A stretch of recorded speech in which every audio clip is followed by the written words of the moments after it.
Hello friends, அனைவருக்கும் இனிய பொங்கல் தின நல்வாழ்த்துக்கள். இது பொங்கல் அன்னைக்கு காலையில் 5 மணிக்கு நான் போட்ட கோலம். அதுக்கப்புறம் பார்த்தீங்க அப்படின்னா வெளியில் உள்ள வாசப்படியிலையும் நான் கோலம் போட்டு விட்டுட்டேன். இதில் சுபஸ்ரீ கலர் பண்ணுறேன் அப்படின்னு சொல்லிட்டு அவள் தான் ஃபுல் அண்ட் ஃபுல் கலர் பண்ணுறா. லாஸ்ட்டாக கலர் பண்ணதுக்கப்புறம் இந்த கோலம் எப்படி இருக்குது அப்படிங்கிறத நீங்கள் மறக்காமல் பாருங்கள். நானும் உங்கள்கிட்ட காட்டுறேன் எப்படி இருக்குது அப்படின்னு சொல்லிட்டு மறக்காமல் கமெண்ட்லேயே சொல்லுங்கள். 5 மணிக்கு கரெக்டாக நான் எந்திரிச்சேன். அதே மாதிரி சுபஸ்ரீயும் எந்திரிச்சு அம்மா கோலம் போடணும் அப்படின்னு சொல்லிட்டு ஏன்னு சிரிச்சுக்கிட்டே வந்துச்சு. சரி வா அப்படின்னு சொல்லி அப்புறம் நான் பொங்கப்பானை கரும்பு போட்டிருந்தேன். இங்கே வெளி வாசப்படியில் ஹாப்பி பொங்கல் போட்டிருந்தேன். அதிலலாம் அவளுக்கு பிடிச்ச கலரை அவள் கொடுத்துட்டு இருந்தா. அம்மா இது கொடுக்கவா அது கொடுக்கவாண்ணா, உனக்கு என்ன பிடிக்குதோ அதை கொடுத்தாங்க அப்படின்னு சொல்லிட்டு அதுக்கப்புறம் நான் வீட்டுக்குள்ளே வீட்டு வேலைகள் எல்லாம் பார்க்க ஸ்டார்ட் பண்ணிட்டேன். நான் போயிட்டு ஃப்ரெஷ்அப் ஆகிட்டு அதுக்கப்புறம் வந்தோடனே கிச்சனில் ஃபஸ்ட்டு பிள்ளைங்களுக்கு சாப்பாடுக்கு ரெடி பண்ணிடலாம் அப்படின்னு சொல்லிட்டு நேற்று இட்லிக்கு மாவு அரைச்சி வச்சுருந்தேன். அந்த மாவை வச்சு பார்த்தீங்க அப்படின்னா காலையில் நல்லா பொங்கி இருந்துச்சு. சரி அப்படின்னு சொல்லிட்டு இட்லி தான் இன்றைக்கி செய்ய போகிறேன். பொங்கல் அன்னைக்கு நம்ம வீட்டில் காலையில் டிஃபனுக்கு இட்லி உளுந்த வடை, அதுக்கப்புறம் கொத்தமல்லி, புதினா, கருவேப்பிலையெல்லாம் போட்டு கொஞ்சம் வதக்கு துவையல் மாதிரி செய்யலாம் அப்படின்னு சொல்லிட்டு வதக்கு சட்னி தான் செய்ய போகிறேன். அதுக்கும் சைட் பை ரெடி பண்ண போகிறேன். இட்லினா பிள்ளைங்களுக்கு ரொம்ப பிடிக்கும். ஃபெஸ்டிவல்னு வந்துட்டாவே எல்லார் வீட்லேயும் இட்லி, சாம்பார், சட்னி, வடை, அதுக்கப்புறம் பொங்கல், பூரி இந்த மாதிரி தான் இருக்கும். நம்ம பார்த்திங்க அப்படின்னா இன்றைக்கி காலையில் வீட்டு பொங்கல் மட்டும்தான். பிள்ளையார் கோயிலில் போய் பொங்க வைக்கிறது கிடையாது. அப்படி பிள்ளையார் கோயிலில் போய் பொங்க வச்சோம் அப்படின்னா காலையிலே நம்ம வீட்டில் பொங்கல் இருக்கும், அதை சாப்பிட்டோம்னாவே வயிறு ஃபுல்லாயிரும். அப்புறம் இட்லியும் வேண்டாம், சட்னியும் நம்மளுக்கு தேவைப்படாது. ஆனால் நம்மளுக்கு வீட்டு பொங்கல் மட்டும்தான் அப்படிங்கிறதுனால காலையில் பிள்ளைங்களுக்கு டிஃபன் பண்ணிடலாம் அப்படின்னு சொல்லிட்டு தான் நேற்றே எல்லாம் ரெடி பண்ணிட்டேன். அந்த வீடியோ ஆல்ரெடி நான் போடுவேன். இனிமே போட்டிருப்பேன். இந்த வீடியோ நீங்கள் பார்க்கும்போது அந்த வீடியோ போட்டிருப்பேன், பப்ளிக்கில் போட்டிருப்பேன். அதை பார்த்தீங்க அப்படின்னா உங்களுக்கு புரியும். அதுக்கப்புறம் பார்த்தீங்க அப்படின்னா இப்போ இட்லி மாவு நல்லாவே பொங்கி வெந்திருந்துச்சு. சரி அப்படின்னு சொல்லிட்டு இட்லியை ஊற்றியாச்சு. இட்லியை ஊற்றிட்டே அதுக்கப்புறம் சைட் பை பார்த்திங்கன்னா வதக்கு துவையலுக்கு என்னென்ன தேவையோ அதெல்லாம் எடுத்துகிட்டு ஒன் பை ஒன்னாக கட் பண்ண ஆரம்பித்தாச்சு. வெளியில் இன்னும் சுபஸ்ரீ கோலத்துக்கு கலர் கொடுத்துக்கிட்டு தான் இருக்கா. கலர் போட்டதுக்கப்புறம் பார்த்தீங்க அப்படின்னா அந்த கோலம் அவ்வளோ சூப்பராக இருந்துச்சு. அஸ்விதா லேட்டாக தான் எந்திரிச்சு வந்தா. ஒரு 6 மணி இருக்கும். அப்போ தான் எந்திரிச்சு வந்தா. பால் வாங்கி வச்சுட்டா அவள். நெக்ஸ்ட் பார்த்தீங்க அப்படின்னா இட்லியை ஒரு பக்கத்து வேக வச்சுட்டு நெக்ஸ்ட்டு கிச்சனுக்கு சாமி ரூமுக்கு வந்தாச்சு. எப்போ பார்த்தாலும் கிச்சன்லேயே இருந்து கிச்சனே ஞாபகம் வருதுங்க. சாமி ரூமுக்கு லைட்டை போட்டு விட்டுட்டு சாமிக்கு ஃபுல்லாக பூ வச்சிடலாம் அப்படின்னு சொல்லிட்டு பூ வச்சுட்டு அதுக்கப்புறம் விளக்குக்கு எண்ணெய் ஊற்றிடலாம், தீப எண்ணெய் அப்படின்னு சொல்லிட்டு அதுதான் ரெடி பண்ணிகிட்டு இருந்தேன். ஏன்னா டைமிங் 7:30 to 8:30 நல்ல நேரம். அதை விட்டோம் அப்படின்னா 10:30 to 11:30. 7:30 to 8:30க்குள்ளே பொங்கலை வச்சுட்டு 10:30 to 11:30க்கு நம்ம படைச்சிக்கலாம் அப்படின்னு சொல்லிட்டு நான் பிளான் பண்ணியிருந்தேன். அப்படி தான் நான் வருஷம் வருஷம் பண்ணுறது. சரிங்களா? இப்போ சாமிக்கெல்லாம் பூ வச்சுட்டு விளக்குக்கு எல்லாமே தீப எண்ணெய் ஊற்றி வச்சிடலாம் அப்படின்னு சொல்லிட்டு அதுக்கும் தீப எண்ணெயெல்லாம் ஊற்றி வச்சுட்டேன்.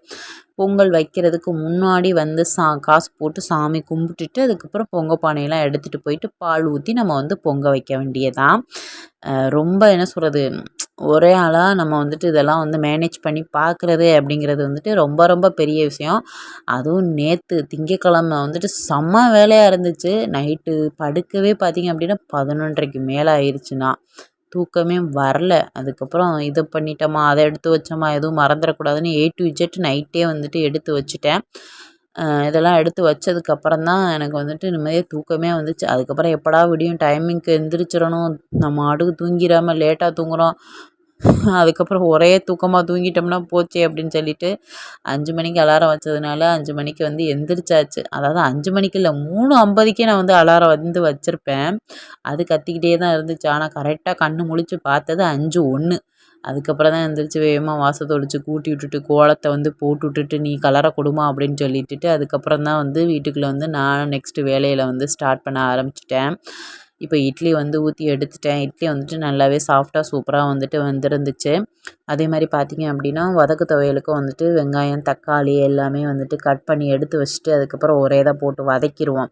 வதக்கி வச்சுட்டா கூட அஸ்விதா வந்துட்டு மிக்சியில் போட்டு அரைக்க சொன்னோம் அப்படின்னா அவள் கூட வந்து அரைச்சிருவா. நானும் டைமிங்கை வந்து பார்த்துக்கிட்டே இருந்தேன். கரெக்டாக அந்த டைமிங்குள்ளே நம்ம வந்து பொங்க வைக்கணும் அப்படின்னு சொல்லிட்டு வெங்காயம், தக்காளி, பூண்டு, கொத்தமல்லி, புதினா, அதோட கருவேப்பிலை, வரமிளகா, பெருங்காயம், தேங்காய், க உளுந்து, கடலப்பருப்பெல்லாம் போட்டு தாளித்து செய்கிற வதக்கு துவையல். நான் வந்துட்டு புளி வந்து சேர்க்கல. நீங்கள் புளி வேணும்னா வந்து சேர்த்துக்கோங்க. இப்போ ஒரு கடாய் வச்சுட்டு எண்ணெய் ஊற்றிட்டு இதில் வந்துட்டு தேவையான கடலைப்பருப்பு, உளுந்து வந்து சேர்த்துக்கோங்க. நான் வந்துட்டு எப்போவுமே கடலப்பருப்பும் உளுந்தும் வதக்கு துவையலுக்கு கொஞ்சம் நிறையவே வந்து சேர்த்துக்குவேன். அதோட டேஸ்ட்டு வந்துட்டு எனக்கு பிடிக்கும். அதே மாதிரி தாளிக்கும் போதும் சரி கடுகு, உளுந்து நிறைய வந்து சேர்த்துக்குவேன். எங்கள் அம்மா இந்த அணில் சேமியாவில் அதிகமான கடுகு, உளுந்து தாளித்து எங்களுக்கு கொடுத்தனால எங்களுக்கு உளுந்து, கடுகு வந்துட்டு நிறைய இருந்தால் ரொம்ப பிடிக்கும். முக்கியமாக உளுந்தெல்லாம் நிறைய இருந்தால் அது க்ரன்ச்சியாக இருக்கும் சாப்பிட்றதுக்கு.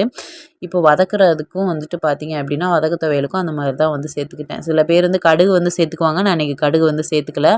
கடலப்பருப்பு, உளுந்து வந்து சேர்த்துட்டு வெங்காயம், கருவேப்பிலை வந்து சேர்த்துட்டேன். நெக்ஸ்ட்டு இது வதங்குறதுக்கு கொஞ்சமாக உப்பு வந்து இதில் வந்து சேர்த்துக்கோங்க. நெக்ஸ்ட்டு வந்து பார்த்திங்கன்னா காஞ்ச மிளகா வந்து சேர்த்துக்கிறேன் காரத்துக்கு ஏற்ற மாதிரி. இல்லாட்டி பச்சை மிளகா கூட நீங்கள் வந்து சேர்த்துக்கலாம். பச்சை மிளகாயை விட வதக்கு துவையலுக்கு காரம், அதாவது வரமிளகா சொல்கிறேன், வரமிளகா வந்து சேர்த்துக்கிட்டா தான் வந்துட்டு டேஸ்ட் நல்லாயிருக்கும். அதே மாதிரி தக்காளி வந்துட்டு ஒரு 3 தக்காளி, அதாவது 3 பெரிய வெங்காயம், 3 தக்காளி வந்து எடுத்துக்கிட்டேங்க. இது எல்லாத்தையும் போட்டு சைட் பை வந்துட்டு ஒன் பை ஒன்னாக வதக்கிக்கிட்டே அங்கிட்டு போய் வேலை பார்த்துக்கிட்டே தான் இருந்தேன். வேறு என்னென்ன எடுத்து வைக்கணும் அப்படின்னு சொல்லிட்டு யோசித்து அதெல்லாம் வந்து எடுத்து வச்சுட்ருந்தேன். சிட் அவுட்டில் வந்துட்டு ஃபுல் சிலிண்டர் வாங்கி வச்சுருந்தேன். அது வேறு இருந்துச்சு. அதை வச்சுட்டு அடுப்பை பற்ற வச்சோம் அப்படின்னா அரோகராதேன். அதனால் வேகமாக எனக்கு ஞாபகம் வந்துச்சு, ஐயோ சிலிண்டர் எடுத்து இங்கிட்டு வைக்கலையே அப்படின்னு சொல்லிட்டு அதுக்கப்புறம் ஓடி போய் சிலிண்டர் எடுத்து நகட்டி ஹாலில் கொண்டாந்து வச்சுட்டு அதுக்கப்புறம் அடுப்புக்கு வந்துட்டு எல்லாம் விறகு இது எல்லாமே எடுத்தாந்து இங்கே வந்து வச்சுட்டே அங்கிட்டும் வேலை பார்த்துக்கிட்டு இங்கிட்டும் வதக்கிக்கிட்டு ஐயோ அப்பா சாமி போதும் போதும்னு ஆயிடுச்சு. பிள்ளைங்களையும் வந்துட்டு வேலை ஏவிக்கிட்டு இருந்தேன். வேறு வழியில் கோலம் போட்டியெல்லாம் என்ன பண்ணுறீங்க நீங்கள் அப்படின்னு சொல்லிட்டு. அதுக்கப்புறம் பார்த்திங்கன்னா இந்த கன்னிமலாம் பூ, அதுக்கப்புறம் வந்துட்டு ஆவாரம்பூ, மா இலை இது எல்லாத்தையுமே வந்துட்டு ஒரு சடம்பில் மொத்தமாக சேர்த்து கட்டி இதை வந்துட்டு வெளியில் வாசப்படியில் வந்து கட்டுறதுக்கு அதையுமே வந்து ரெடி பண்ணி அதையும் கட்டிட்டேன். இதுதான் வந்துட்டு நான் போட்ட கோலம். கலரு கொடுத்தது வந்து சுபஸ்ரீ. இந்த படத்தில் படையப்பா படத்தில் மாதிரி மாப்பிள்ளை இவர் தான், ஆனால் இவர் போட்டிருக்க சட்டை என்னது அப்படிங்கிற மாதிரி கோலம் நான் தான் போட்டேன். ஆனால் கலர் கொடுத்தது சுபஸ்ரீ. எப்படி இருக்குன்னு சொல்லுங்கள் கோலம். அதே மாதிரி பார்த்திங்க அப்படின்னா இப்போ சாமி வந்து கும்பிட்டாச்சு. மணி ஆயிடுச்சு, நல்ல நேரம் வந்துருச்சுங்கிறனால விளக்கேற்றி சாமி கும்பிட்டுட்டு சாமிக்கு காசு போட்டுட்டு துணூறுலாம் பூசிட்டு அதுக்கப்புறம் பார்த்திங்கன்னா பொங்க வைக்க ஸ்டார்ட் பண்ணியாச்சு. இப்போ பால் வந்து, அதாவது அரிசி களைஞ்சு அந்த பாலை வந்து பானையில் வந்து ஊற்றிக்கணுங்க. ஃபுல்லாக ஊற்றிட்டு அதாவது நிறப்பானையாக வந்து வச்சுக்கணும். நிறப்பானையாக வச்சுட்டு அதுக்கப்புறம் வந்துட்டு அடுப்பில் வந்துட்டு பார்த்திங்க அப்படின்னா நம்ம வந்து தூக்கி வைக்கணும். தூக்கி வைக்கும்போது சங்கு ஊதணும். நான் வந்து வச்சிட்ருந்தேன். ஊதுறதும் நானாக தான் இருக்கணும். அதனால் வந்துட்டு ஃபஸ்ட்டு வச்சுட்டு அதுக்கப்புறம் ஊதிக்கலாம் சங்கு அப்படின்னு சொல்லிட்டு தான் ஃபஸ்ட்டு பானையை வந்துட்டு வச்சுட்டு அதுக்கப்புறம் வந்துட்டு சூடத்தை ஏற்றி அதுக்கப்புறம் ஒன் பை ஒன்னாக விறகையும் வச்சு அதுக்கப்புறம் சங்கு வந்துட்டு நான் வந்து ஊதினேன்.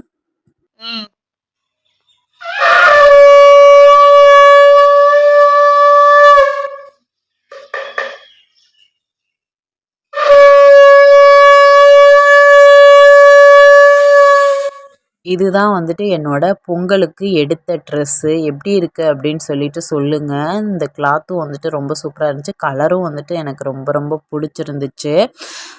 ஃபஸ்ட்டு போட்டிருந்தது வந்து எதுக்குன்னா ஃபஸ்ட்டு எல்லாத்தையும் எடுத்து வைப்போம். அதுக்கப்புறம் வந்துட்டு புது ட்ரெஸ் வந்து போட்டுக்கலாம் அப்படின்னு சொல்லிட்டு தான் வந்துட்டு எப்போதும் நார்மலாக வந்துட்டு யூஸ் பண்ணுற ட்ரெஸ்ஸு தான் வந்து போட்டிருந்தேன். இப்போ வந்துட்டு பால் நல்லா பொங்கிருச்சுங்க. அதே மாதிரி பார்த்திங்க அப்படின்னா ஃபஸ்ட்டு அரிசி போடுறேன் இல்லையா, இது வந்து சக்கரை பொங்கலுக்கு. அடுத்தது உள்ளது வந்துட்டு பார்த்திங்க அப்படின்னா வெண்பொங்கல் வந்து செய்கிறதுக்கு. சக்கரை பொங்கலுக்கு ஃபஸ்ட்டு வந்து பால் வந்து பொங்கிருச்சுங்க. அதுக்கப்புறம் வந்துட்டு பார்த்திங்க அப்படின்னா இதை வந்து குலதெய்வ பொங்கல்னு நம்ம சொல்லுவோம், வெண்பொங்கல். அது வந்து 2ஆவதாக வந்து பால் வந்து நல்லா பொங்கி வந்துருந்துச்சு. அப்புறம் வந்து பார்த்திங்க அப்படின்னா அரிசி வந்து அடுத்து வந்துட்டு போட ஆரம்பிச்சிட்டேன். பக்கத்தில் ஒரு வாளி வச்சுருக்கேன் இல்லையா, சில்வர் வாளி. அது எதுக்குன்னா தண்ணி வந்துட்டு நம்ம அதிகமாக இருக்கும், அதனால் அதை வந்து எடுத்துகிட்டு அதுக்கப்புறம் அரிசி வந்து போடுறோம். சக்கரை பொங்கலுக்கு வந்துட்டு பச்சரிசியும் அதுக்கப்புறம் பாசிப்பருப்பும் நான் வந்து போட்டு வச்சுருக்கேன். அதுதான் வந்து இப்போ வந்து சக்கரை பொங்கலுக்கு வந்து போட்டுக்கிட்டுருக்கேன். வெண்பொங்கலுக்கு வந்துட்டு பார்த்திங்கன்னா பச்சரிசி மட்டும்தான். வேறு எதுவும் நம்ம வந்து போடுறது கிடையாது வெண்பொங்கலுக்கு. அது உங்களுக்கே தெரியும், தெரியாதவங்களுக்கு சொல்கிறேன், வேறு ஒன்றும் இல்லை. நெக்ஸ்ட் வந்து பார்த்திங்க அப்படின்னா கண்ணாடி போட்டிருக்கேன். இதெல்லாம் ஓவரா இல்லையாம்மா உனக்கு அப்படின்னு நீங்கள் நினைப்பீங்க. அப்படி நீங்கள் நினைக்கக்கூடாது. ஏன்னா கொஞ்சம் நேரத்தில் புகையினா புகை சரி போக கண்ணெல்லாம் எரிய ஆரம்பிச்சிருச்சு எனக்கு. மூக்குலேருந்து தண்ணி ஊற்றி கண்ணுலேருந்து தண்ணியாக ஊற்றி நான் அழுகிற மாதிரி ஆகிப்போச்சு. அதனால் சரி கண்ணாடியை எடுத்துகிட்டு வாங்கடி அப்படின்னு சொல்லிட்டு கண்ணாடியை எடுத்துகிட்டு வர சொல்லி அதை போட்டுக்கிட்டே அதுக்கப்புறம் வந்துட்டு வேலை பார்த்தேன். அடுப்பு எரியுது, ஆனால் ஒரே கண்ணு எரியுது. என்னடா நடக்குது இங்கே அப்படிங்கிற மாதிரி ஆகிப்போச்சு. அப்புறம் வெள்ளைக்கட்டி வந்துட்டு நான் வந்துட்டு அந்த மண்டை வெள்ளைன்னு சொல்லுவோம்ல, அதுதான் வாங்கிட்டு வந்தேன். அதை வந்து இடித்து அதை வந்து சக்கரை பொங்கலுக்கு போட்டுட்டேன். வெண்பொங்கல் வந்துட்டு ரெடி ஆயிடுச்சு. அதை வந்து ஃபஸ்ட்டு கொண்டு போய் பூஜை ரூமில் வந்து வச்சிடலாம் அப்படின்னு சொல்லிட்டு அதை வந்து வச்சுட்டேங்க. நல்லபடியாக வந்து பால் பொங்குச்சு. அதே மாதிரி பார்த்திங்க அப்படின்னா பொங்கலும் வந்துட்டு ரொம்ப சூப்பராக வந்துட்டு வச்சுட்டேன். நெக்ஸ்ட்டு வந்து பார்த்திங்க அப்படின்னா பரங்கிக்காய் வந்து பொரிக்கிறதுக்காண்டி மண் சட்டி வந்து வச்சுருக்கேன். அதில் ஃபஸ்ட்டு வந்து பார்த்திங்க அப்படின்னா நெய் வந்து ஊற்றி அதை உருக்கிட்டு அதில் வந்துட்டு முந்திரி கிஸ்மிஸ் போட்டு பொரிச்சிட்டு அதை வந்துட்டு இந்த சக்கரை பொங்கலில் வந்து போடலாம் அப்படின்னு சொல்லிட்டு அப்படி தான் வந்து ரெடி பண்ணிகிட்டு இருந்தேன். ஆல்ரெடி ஏலக்காய் வந்து தட்டி சக்கரை பொங்கலில் வந்து போட்டுட்டேங்க. போட்டு நல்லா மிக்ஸ் பண்ணிட்டேன். அதுக்கப்புறம் பார்த்திங்க அப்படின்னா இப்போ முந்திரி கிஸ்மிஸை வந்து நெய்யில் வறுத்துட்டு இதில் வந்து போட்டுக்கிட்டேங்க. வறுத்துட்டு போட்டோம் அப்படின்னா டேஸ்ட் வைஸ் நல்லாயிருக்கும். அதனால் இந்த வாட்டி வந்துட்டு சக்கரை பொங்கலுக்கு தேங்காய் வந்துட்டு நான் போட கிடையாது. ஏன்னா வருஷம் வருஷம் நான் தேங்காய் போடுவேன். ஆனால் இன்றைக்கி வந்துட்டு தேங்காய் வந்துட்டு போடலை. இப்படி தான் வந்து செஞ்சுருந்தேன். ஆனால் டேஸ்ட் வைஸ் நல்லா தான் இருந்துச்சு. சக்கரை பொங்கலும் ரெடி ஆகிடுச்சு. அதையும் கொண்டாந்து பூஜை ரூமில் வந்துட்டு வச்சாச்சு. இப்போ லாஸ்ட்டாக வந்துட்டு பரங்கிக்காய் பொரியல் வந்துட்டு செஞ்சாச்சு. எங்கள் வீட்டில் பரங்கிக்காய் பொரியல் வந்து செய்வோம். எங்கள் அத்தை வீட்டில், என்னைய கல்யாணம் பண்ண வீட்டில். எங்கள் அம்மா வீட்டில் வந்து பார்த்திங்க அப்படின்னா அந்த வள்ளிக்கிழங்கு இருக்குல்ல, அது வந்து கூட்டு வந்து வைப்பாங்க. எல்லாம் முடிச்சுட்டு எல்லாத்தையும் கொண்டு வந்து சாமி ரூமில் வந்து வச்சாச்சு. நெக்ஸ்ட் வந்து பார்த்திங்கன்னா இப்போ டிஃபன் வந்து பிள்ளைங்களுக்கு இட்லி வந்து ரெடி பண்ணிட்டேன். சட்னிக்கு வந்து வதக்கி வச்சதோடு சரி. அதுக்கப்புறம் வந்து தான் நான் வந்துட்டு 9 மணி கரெக்டாக நான் வந்து பொங்க வச்சு முடித்தது. கரெக்டாக வந்து பார்த்திங்கன்னா 9 மணி எல்லாமே கொண்டு வந்து சாமி ரூமில் வச்சாச்சு. அதுக்கப்புறம் வந்து தான் வடை வந்து போட்டு வதக்கு துவையை வதக்கி வச்சுருந்தேன் இல்லையா, அதை வந்துட்டு நான் வந்துட்டு மிக்சியில் போட்டு அரைச்சி எடுத்துக்கிட்டேன். சைட் பை வந்துட்டு பிள்ளைங்களை வந்து குளியாட்டி விட்டாச்சு. தலை தேய்ச்சி நல்லா ஷாம்பு போட்டு நல்லா வந்து குளியாட்டியாச்சு. அவங்க 2 பேரும் சைட் பை வந்து குளிச்சுட்டு இருந்தாங்க. தலை மட்டும் தேய்ச்சி விட்டுட்டு வந்துட்டேன். அவங்க வந்து குளிச்சிட்ருக்காங்க. நான் வந்துட்டு வதக்கு துவையாளுக்கு வந்துட்டு அரைச்சிட்டு வடையும் சுட்டுட்டு எல்லாமே வந்து ரெடி பண்ணிகிட்ருந்தேன். இப்போ பிள்ளைங்களுக்கு வந்துட்டு ஃபஸ்ட்டு வந்துட்டு சாப்பாடு வந்து கொடுத்துடலாம் அப்படின்னு சொல்லிட்டு மணி வந்து பார்த்திங்க அப்படின்னா 9:30 மணி ஆயிடுச்சு காலை சாப்பாட்டுக்கே. இட்லி வச்சு வடை வச்சு அதுக்கப்புறம் வதக்கு துவையல் வச்சு நான் வந்து கொடுத்துட்டேன். ஃபஸ்ட்டு என்னோடய சின்ன மகளுக்கு தான் வந்து கொடுத்துருந்தேன் அந்த மேடத்துக்கு. அவங்களுக்கு வந்துட்டு இந்த உளுந்த வடைனா ரொம்ப பிடிக்கும். அவளுக்குன்னு இல்லை, பெரியவளுக்குமே வந்துட்டு பிடிக்கும். அது உளுந்த வடை வந்துட்டு அவ்வளோ ஃபேவரட்டாக வந்துட்டு அவளுக்கு வந்துட்டு பிடிக்கும் 2 பேருக்குமே. அதனால தான் உளுந்த வடை வந்து போடுறது. எனக்கு வந்துட்டு அந்த மசால் வடை தான் ரொம்ப பிடிக்கும். அதுக்கப்புறம் பூஜை ரூமில் வந்துட்டு எல்லாத்தையுமே வந்து எடுத்து வச்சுட்டு நம்ம வீட்டில் உள்ள இலை இருந்துச்சு, வாழை இலை, அதை எடுத்துகிட்டு வந்துட்டு சாமிக்கு வந்துட்டு பள்ளையம் வந்து போட்டாச்சு. அதாவது படையல்னு சொல்லுவோம் இல்லையா, அது வந்து போட்டுட்டு நெக்ஸ்ட் வந்துட்டு பிள்ளைங்க நான் எல்லாருமே வந்துட்டு சாமி வந்து கும்பிட போகிறோம். சாமி வந்து கும்பிட்டுட்டு அதுக்கப்புறம் தான் வந்துட்டு அந்த பள்ளையம் போட்ட சாப்பாடு வந்துட்டு நம்ம வந்து சாப்பிடணும். யாரும் ஃபுல்லாக சாப்பிட கிடையாது. கொஞ்சமாக எடுத்து எல்லோரும் வாயில் வந்து வச்சுக்கிட்டோம் இலையில இருந்து. நெக்ஸ்ட் அப்படியே அப்புத்தா வீட்டுக்கு போயிட்டு அப்புத்தாட்ட போய் காலில் விழுந்து ஆசீர்வாதம் வாங்கிட்டு பொங்கலுக்கு பொங்கல் காசு வந்துட்டு எங்கள் அப்புத்தா வந்து கொடுத்தாங்க. எனக்கு ஒரு 51, என் பிள்ளைங்களுக்கு ஆளுக்கு 20 வந்து கொடுத்தாங்க. அவங்க கொடுக்குற காசு பெருசு இல்லை, ப்ளஸ் அவங்களோட பிளெஸ்ஸிங் தான் நம்மளுக்கு வந்துட்டு ரொம்ப முக்கியம். அதனால் பார்த்திங்க அப்படின்னா அப்புத்தா வீட்டுக்கு போயிட்டு அவங்களையும் பார்த்துட்டு அதுக்கப்புறம் அப்படியே பொங்கல் எல்லாமே எடுத்துக்கிட்டு நேராக அம்மா வீட்டுக்கும் வந்து போயிட்டு அதுக்கப்புறம் தான் ரிட்டன் நம்ம வீட்டுக்கு வந்தோம். சாமி வந்துட்டு கும்பிட்டுட்டு கொஞ்சம் நேரம் ரெஸ்ட் எடுத்துகிட்டு அதுக்கப்புறம் வந்துட்டு நம்ம இன்னும் பட்டி டிங்கரிங்லாம் பண்ணவே இல்லையேங்க. பொங்கலுக்கு நம்ம வந்துட்டு கொஞ்சமாவது மேக்கப் போடணும்ல. மேக்கப்னா ரொம்ப மேக்கப்னு சொல்ல முடியாது. பவுடர் அடிச்சுட்டு லிப் பாமு, லிப்ஸ்டிக் அதுதான் வந்துட்டு என்னோட மேக்கப்பு. அத வந்து போட்டுட்டு தலைய வந்து சீவிட்டு இவங்களுக்கும் தலை வந்து சீவிடணும். தலை குளிச்சதோட வந்து இருக்காங்க. தலை வந்து காய வச்சுட்டு தலையெல்லாம் வந்து இன்னும் பின்னல. சாமி கும்பிட்டுட்டு நல்ல நேரத்தில அதுக்கப்புறம் வந்துட்டு உங்களுக்கு வந்து தலையெல்லாம் பின்னி உங்கள வந்து ரெடி பண்ணிவிட்றேன். அதுவரைக்கும் சற்று பொறுங்கள் தாய்களா அப்படின்னு சொல்லி அவங்கள சமாதானம் பண்ணி அதுக்கப்புறம் சாமி கும்பிட வச்சு முடிக்கிறதுக்குள்ளேயும் போதும் போதும்னு ஆயிருச்சு. அடேங்கப்பா!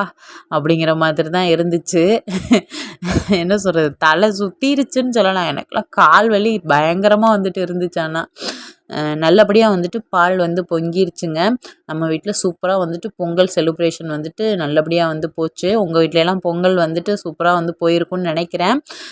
இந்த வருஷம் மாதிரியே எல்லா வருஷமே நம்ம வந்துட்டு நல்லபடியா பொங்கல் வச்சு குடும்பமா எல்லாருமே சந்தோஷமா, ஆரோக்கியமா, ஆயுளோட இருக்க இறைவன்ட்ட வந்து வேண்டிக்கிறேன். தித்திக்கும் தைப்பொங்கல் எல்லாருக்குமே வந்துட்டு சூப்பரா போயிருக்கும்னு நெனைக்கிறேன். எங்க வீட்லேயும் தித்திக்கும் தைப்பொங்கல் ரொம்ப சூப்பரா வந்துட்டு போணுச்சு. அதே மாரி கரும்பு, சக்கரை பொங்கல், வெண்பொங்கல், பரங்கிக்காய் கூட்டு இது எல்லாமே வச்சு நல்லபடியா வந்து சாமி வந்து கும்பிட்டாச்சுங்க. இப்படி தான் வந்துட்டு எங்களுக்கு வந்துட்டு பொங்கல் வந்துட்டு போச்சு. தைப்பொங்கல். உங்களுக்கு எப்படி போச்சு அப்படிங்கிறத மறக்காம கமெண்ட்ல சொல்லுங்க. அதுக்கப்புறம் வந்துட்டு தலையெல்லாம் வந்து சீவிட்டு, கொஞ்சம் பட்டி டிங்கரிங் வேலையெல்லாம் முடிச்சுட்டு, அதுக்கப்புறம் வந்துட்டு ஃபோட்டோ, வீடியோ இது எல்லாமே வந்து எடுத்துக்கிட்டேன். லாங் வீடியோவுக்கும் எடுத்துக்கிட்டேன், ஷார்ட்ஸுக்கும் வந்து எடுத்துட்டு, அதுக்கப்புறம் பிள்ளைங்க, நான் எல்லாருமே வந்துட்டு வீடியோ வந்து எடுத்துட்டு, அதுக்கப்புறம் என்னோடய ஹஸ்பண்டுக்கும் வந்து அனுப்பிட்டு ஹஸ்பண்ட், பிரதர் அப்படின்னு சொல்லிட்டு எல்லாருக்கும் வந்துட்டு ஃபோட்டோ வந்துட்டு சென்ட் பண்ணுறது. இதுதான் வந்துட்டு வேலை. ஃபெஸ்டிவல்னு வந்துட்டாவே அப்படிதான். நல்லா ட்ரெஸ் பண்ணிவிட்டு அதுக்கப்புறம் ஃபோட்டோ எடுக்கிறது, வீடியோ எடுக்கிறது அப்படிங்கிற மாதிரி. பிள்ளைங்களோட ட்ரெஸ் வந்துட்டு எப்படி இருக்குன்னு சொல்லுங்கள். எனக்கு ரொம்ப ரொம்ப பிடிச்சிருந்துச்சு. 2 பேருமே ஒரே மாதிரி வந்துட்டு வேர் பண்ணியிருந்தாங்க. ட்ரெஸ்ஸும் வந்துட்டு நல்லா இருந்துச்சு கம்ஃபர்டபுளாக. இல்லாட்டி லைட்டாக குத்துற மாதிரி இந்த மாதிரிலாம் இருந்துச்சு அப்படின்னா என் பிள்ளைங்க ட்ரெஸ்ஸே போடாதுங்க. கழட்டி தூர விட்டுருங்க எவ்வளோ ட்ரெஸ்ஸாக இருந்தாலும். குத்தக்கூடாது. உடம்புல வந்துட்டு குத்தக்கூடாது. ஒரு மாதிரி அறுவுற மாதிரிலாம் வந்துட்டு இருக்கக்கூடாது. ரொம்ப கம்ஃபர்டபுளா இருக்கணும். அப்போ தான் வந்துட்டு வேர் பண்ணிக்குவாங்க. ஓகே ஃப்ரெண்ட்ஸ், இதோட இந்த வீடியோ முடியுது. இந்த வீடியோ பிடிச்சிருந்துச்சு அப்படின்னா லைக் அண்ட் சப்ஸ்கிரைப். நெக்ஸ்ட் வீடியோவில் பார்ப்போம். பாய்.